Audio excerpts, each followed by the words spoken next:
Halo teman-teman semuanya, sekarang tanggal 28 Maret, hari Jumat, jam 8:24 pagi di New York.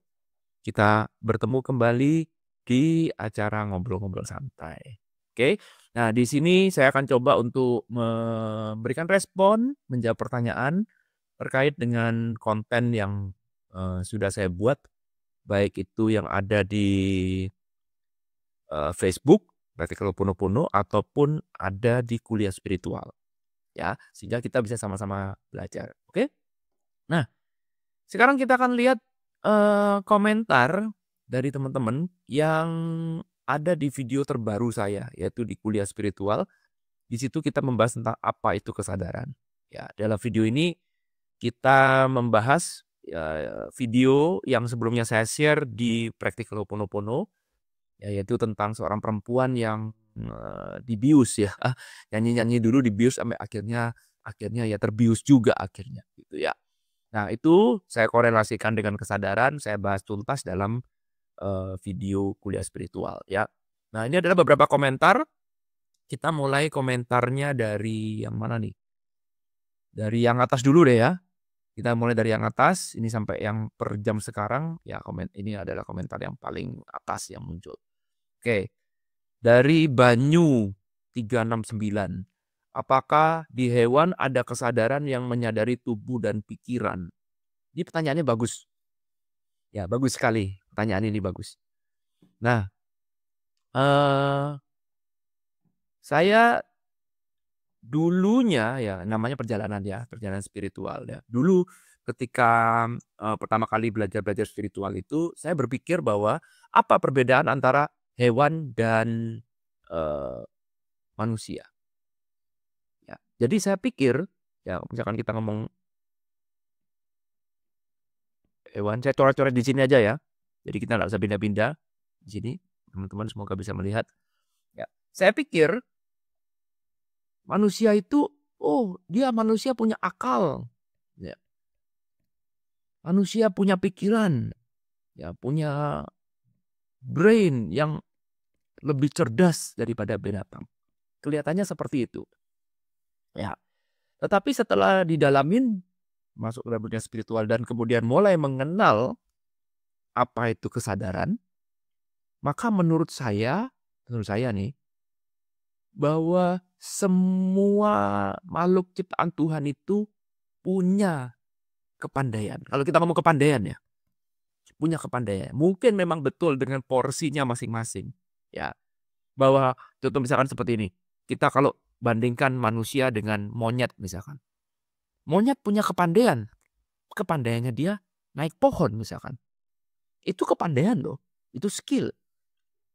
Ya, monyet pandai misalkan bagaimana cara dia bertahan hidup, misalkan bagaimana dia mencari makanan, bagaimana dia melindungi anaknya, bagaimana dia menemukan tanaman apa yang berguna ketika dia sedang sakit perut misalkan. Makanan apa yang bisa dimakan, makanan apa yang nggak bisa dimakan. Semua itu adalah kepandaian. Dan masing-masing punya kepandaiannya masing-masing. Betul? Sama seperti pohon. Kalau kamu ngomong pohon, makhluk makhluk hidup, betul? Nah, sama seperti pohon. Pohon, ya kalau Anda pergi ke negara 4 musim ya, ketika winter mau datang, musim dingin mau datang, dia nggak usah disuruh, dia akan merontokkan pohonnya. Jadi bulan-bulan Oktober, November itu musim rontok ya. Pohon itu akan merontokkan daun-daunnya untuk menghadapi winter. Itu menurut saya sebuah kepandaian. Jadi kalau kita ngomong kepandaian, perlu yang namanya tolak ukur atau dalam bahasa Inggrisnya disebut dengan benchmark. Kamu mau menilai ini dari mana? Ya. Jadi kalau tolak ukurnya dipakai dari manusia, oh betul, memang betul manusia itu pinter banget karena kamu menggunakan tolak ukurnya adalah manusia. Ya, sama juga dengan kalau misalkan kamu lihat ikan. Ikan jago berenang. Kalau kamu pakai tolak ukurnya ikan untuk mengukur kecerdasan manusia, maka tolak ukurnya ikan adalah seberapa jago kamu berenang. Maka tidak ada manusia bisa mengalahkan ikan, betul nggak? Nggak ada, maka manusia adalah bodoh.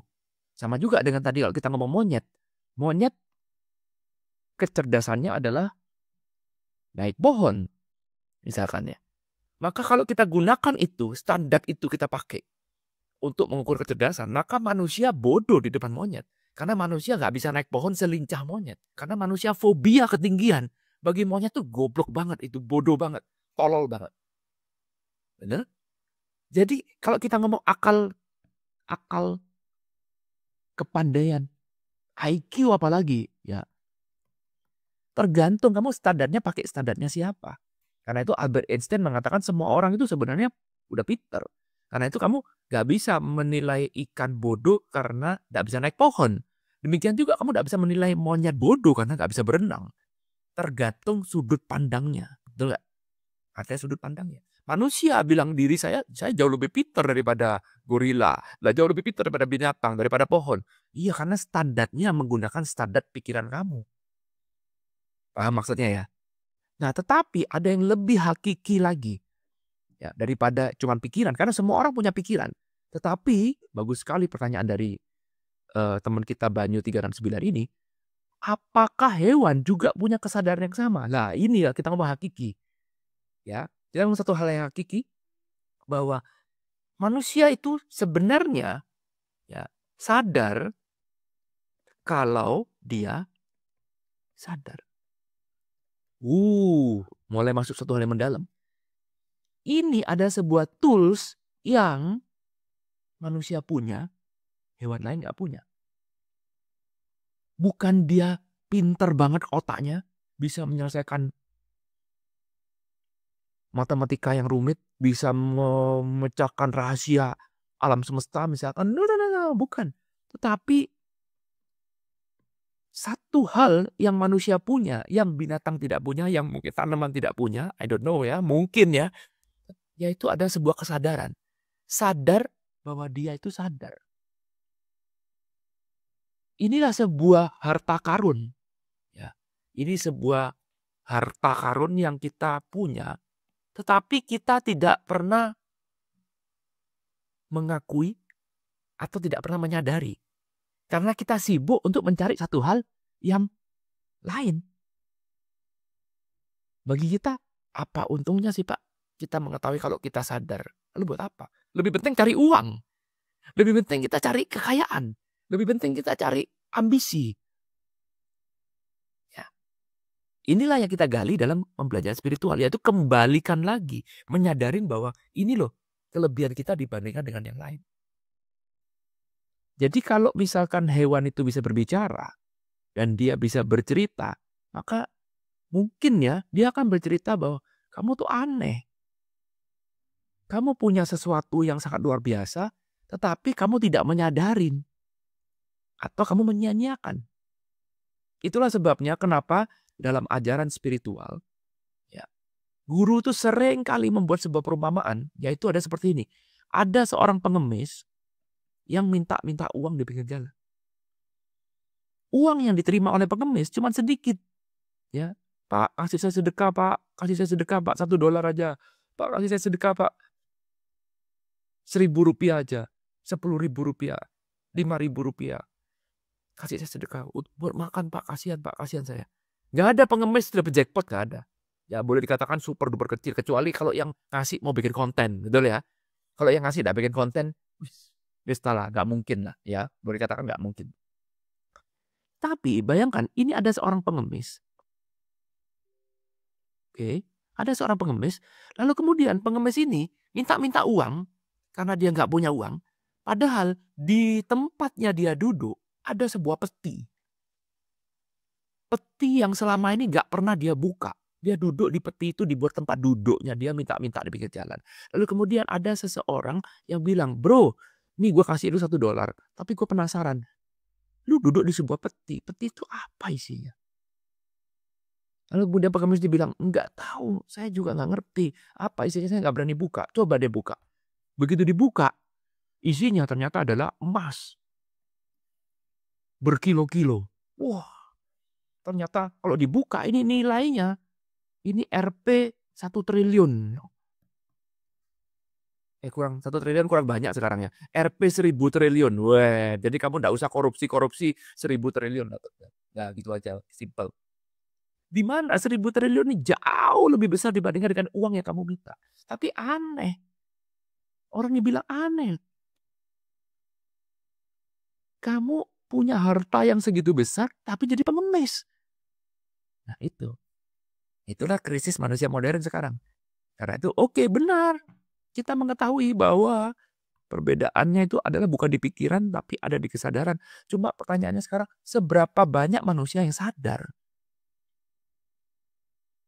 Seberapa banyak manusia yang dibiarkan dirinya auto? Lah auto itu ya jadi pengemis tadi itu. Itu auto.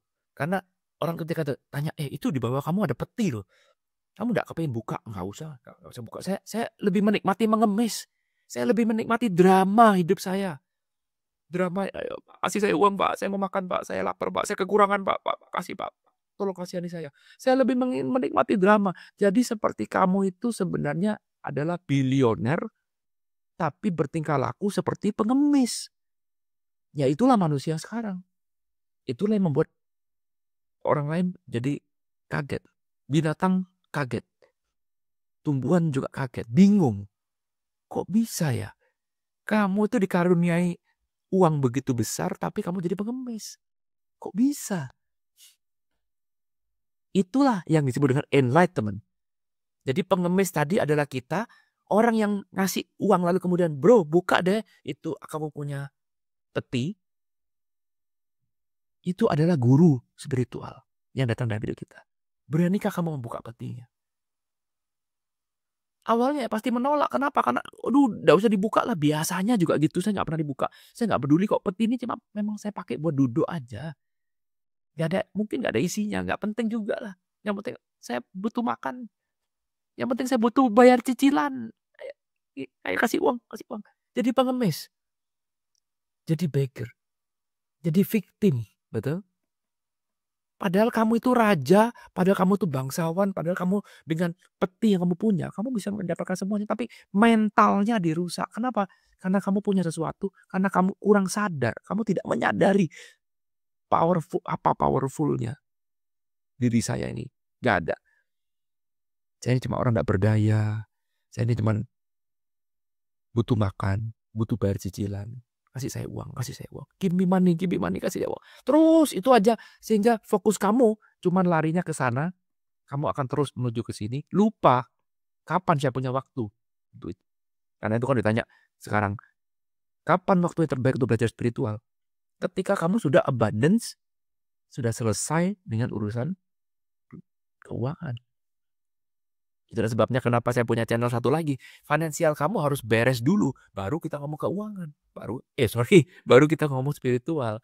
Karena kalau spiritual kamu gak beres, ngomong tentang, finansial kamu gak beres, ngomong tentang spiritual, gak akan bisa. Kamu akan terjebak di sini terus. Kamu akan ngayal terus, tapi kan memang saya butuh uang, tapi kan memang saya miskin, tapi kan memang saya bangkrut, tapi kan utang saya banyak, tapi. Always tapi. Susah.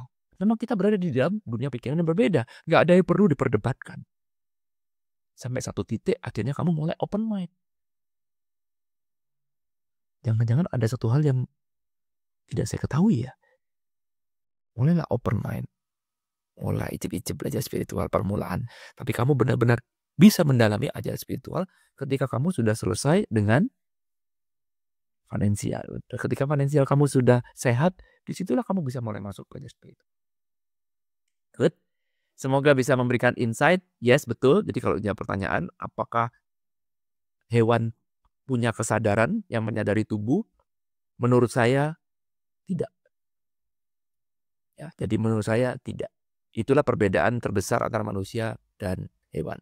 Bukan di kecerdasannya, tapi di kesadaran. Manusia idealnya, seharusnya dia bisa menyadari kalau dirinya sadar. Sadar kalau dia sadar. Tetapi problemnya manusia sendiri pun juga struggle, sudah juga berjuang dengan harta karun yang dia punya. Bahkan manusia pun juga meragukan, apakah saya punya harta seperti itu? Ya itulah perjalanan kita. Sekarang kita ketawa, yes, memang kita harus mentertawakan diri sendiri. Tapi memang itulah perjalanan spiritual kita. Untuk mengetahui bahwa saya punya satu hal, bahwa ternyata saya sadar. Dan saya menyadari kalau saya sadar. Ya, sama juga dalam mimpi. Saya sadar bahwa itu adalah mimpi.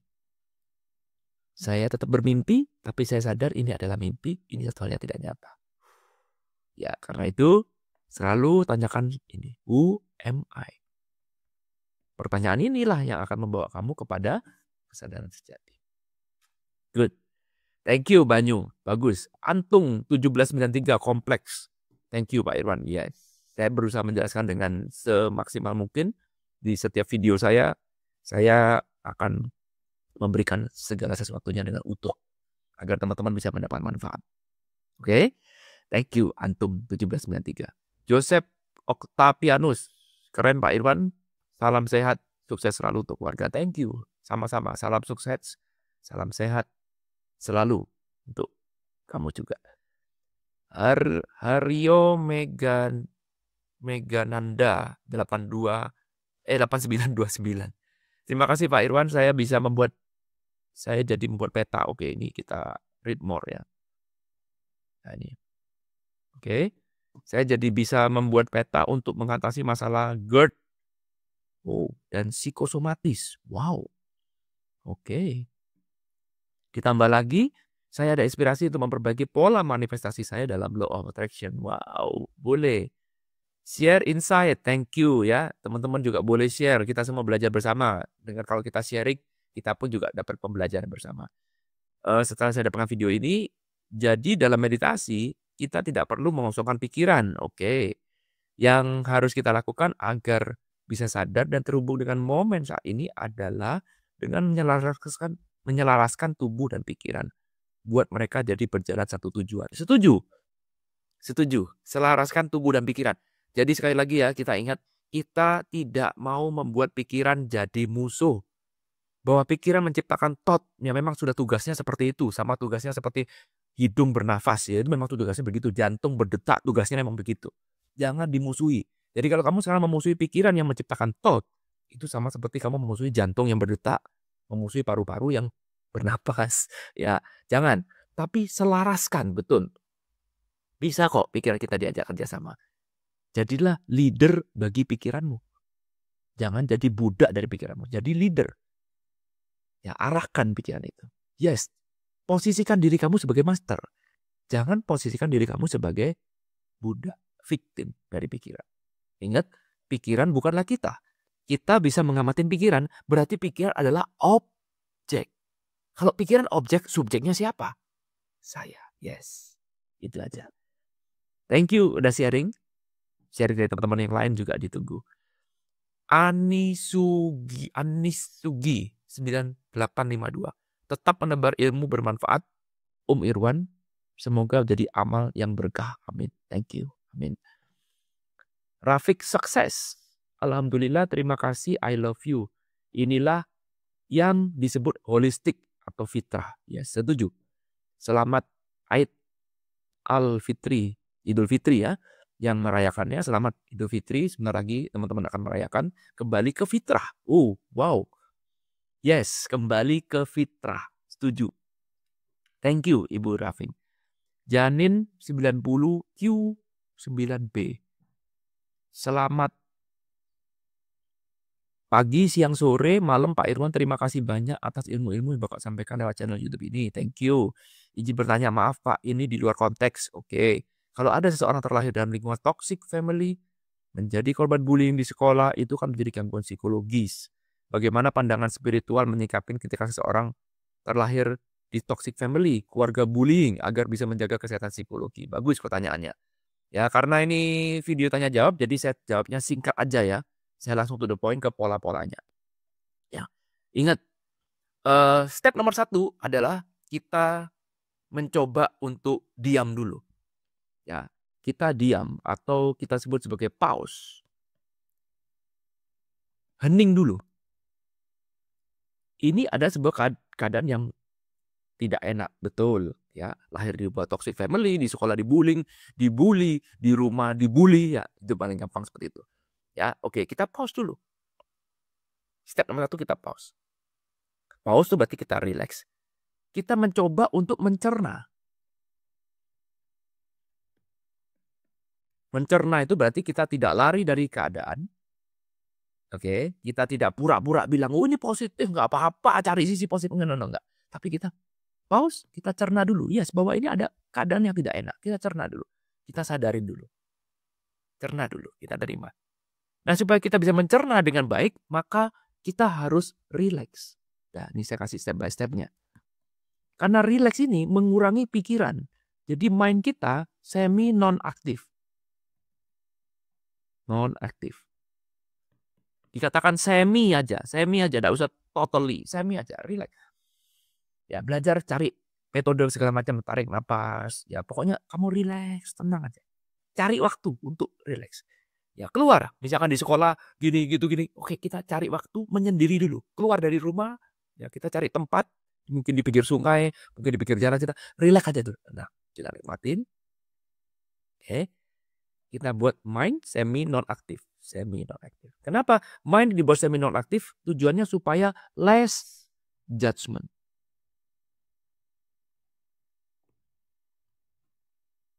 Kalau less judgment, maka sekarang kita juga otomatis masuk di sebuah tempat disebut dengan less drama.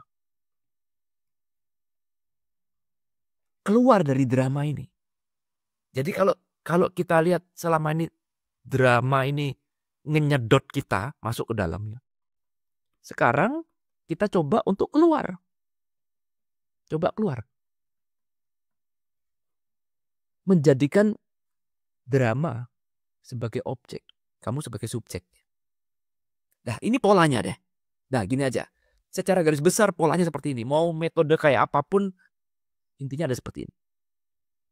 Jadi kata kuncinya adalah cobalah. Bayangkan dalam dirimu. Yes, ini ada drama. Sadarin ya ada ini kenyataan. Bahwa saya dibully di rumah, dibully di sekolah, oke. Yes, ada. Ini ada. Oke. Tanyakan adalah, kalau seandainya saya bisa keluar dari drama ini, apa yang terjadi ya? Kalau seandainya saya bisa mereframing, saya melihat keluar nih. Saya anggap drama ini, saya tonton drama ini dari luar. Seperti saya nonton bioskop, apa yang terjadi ya? Nah, supaya bisa menjawab itu, maka kamu harus melewati proses ini. Ini nggak bisa menggunakan proses pikiran. Karena pikiran pasti akan menambah bumbu ke drama, memberikan makan ke drama. Luangkan momen 5 menit, 10 menit untuk berhenti memberi makan ke drama dengan ketakutan, kemarahan, kebencian, rasa nggak terima. Mainkan ini 5-10 menit. Jangan memberi makan ke drama. Kita lihat tonton drama dari luar. Kita nikmatin, kita relax, kita terima. Less judgment. Jangan lagi memberikan label, oh ini baik, ini buruk, ini baik, ini buruk. No, enggak. Kurangi aja. Relax. Baik lagi. Kalau kamu nggak bisa relax, ini nggak akan bisa lakukan ini. Ini nggak akan bisa dibayangkan, apalagi dengan kondisi sedang down. Nggak bisa. Relax. Cari orang yang bisa membimbing, lebih bagus. Kalau kamu bisa melakukan sendiri, lebih bagus juga. Poinnya adalah ini. Jadi besarnya kan ini. Setiap hari berlatih. Di 5 menit, 10 menit, 15 menit, luangkan waktu setiap hari untuk membuat seperti ini. Nonton drama. Sadari bahwa drama itu ada, keluar dari drama itu. Relax. Selesai, senyum. Nah, udah, jalani lagi. Selesai, senyum, jalani lagi. Maka kamu akan lihat ada perubahan. Perlahan, tidak instan. Saya nggak ngomong satu hal yang instan, nggak, perlahan. Ketika kamu sudah mulai mencerna, kamu sudah mulai mencerna ini semuanya. Sampai ke intisarinya. Maka jalan keluar akan muncul. Saya nggak tahu jalan keluarnya apa. Saya bukan semesta, saya nggak tahu. Tapi percayalah, kamu akan bertemu dengan orang yang tepat, kejadian yang tepat. Pelan-pelan itu akan berlarut dengan sendiri. Tapi poinnya adalah lakukan ritual ini. Berhenti memberi makan pada drama. Mencoba untuk relax. Alangkah baiknya sampai satu titik kamu mentertawakan ini. Nah, kurang lebih seperti itu ya. Saya nggak panjang lebar. Mungkin kapan-kapan kita bisa bahas dengan lebih detail. Tapi kurang lebih blueprintnya seperti itu. Terakhir, Danang Febri tanya, Pak, waktu di bius kita tidur, soul kesadaran kita kemana? Nah, ini pertanyaannya soul ya. Hati-hati, ada perbedaan antara soul dan awareness dan consciousness ya. Coba tonton video ini. Ada perbedaan antara consciousness dan awareness. Sama-sama kesadaran, Ini ada awareness. Masih ingat? Ya. Ketika kita tidur, yang ketutup adalah consciousness-nya. Tuh, ini aksesnya ketutup. Tetapi awareness nggak akan pernah. Karena di sini tempatnya soul. Hati-hati ya, soul. Di sini dia menyebutkan soul. Berarti kalau ditanya, ketika kita sedang dibius atau sedang mabuk atau sedang tidur, soul tidak akan pernah pergi. Karena di awareness inilah dia adalah penyaksi. Witnessing. The true witness itu dari awareness. Jadi dia akan terus menjadi penyaksi. Di mana soul akan selalu ada. Soul gak akan pernah tidur, gak akan pernah sakit, gak akan pernah tua, gak akan pernah sedih, gak ada. Dia hanya pengamat, totally pengamat di sini. Ya, sedangkan kesadaran kita di sini ini adalah mind. Kesadaran artinya kamu bangun. Ya, itu ada mind. Ketika kita tidur, mindnya yang kita tutup. Karena itu kalau kamu sekarang banyak pikiran, gak bisa tidur kan? Susah tidur kan? Kalau pikiran kamu ruwet, gak bisa tidur. Kenapa? Karena mind ingin mempertahankan consciousness. Ketika kita unconscious, maka mind tidur. Mind hilang, non-aktif. Dan mind gak mau non-aktif. Mind mau terusnya aktif. Bahkan ketika kamu tidur pun, mind akan mencoba untuk membuat mimpi. Gitu. Ya, terus. Selama kamu hidup, mind akan terus bekerja. Sekali lagi ingat bahwa kamu adalah tuan dari mind, bukan budak dari mind. Oke, sudah terjawab ya. Jawaban lebih lengkapnya silakan lihat di video yang di komen ini. Oke, thank you udah nonton video ini teman-teman. Kalau teman-teman belum nonton video yang ada di komen ini, yaitu video yang ini, nanti linknya akan saya taruh di deskripsi. Thank you, sampai ketemu lagi di ngobrol santai. Semoga bisa bermanfaat. Thank you. I love you all. Bye.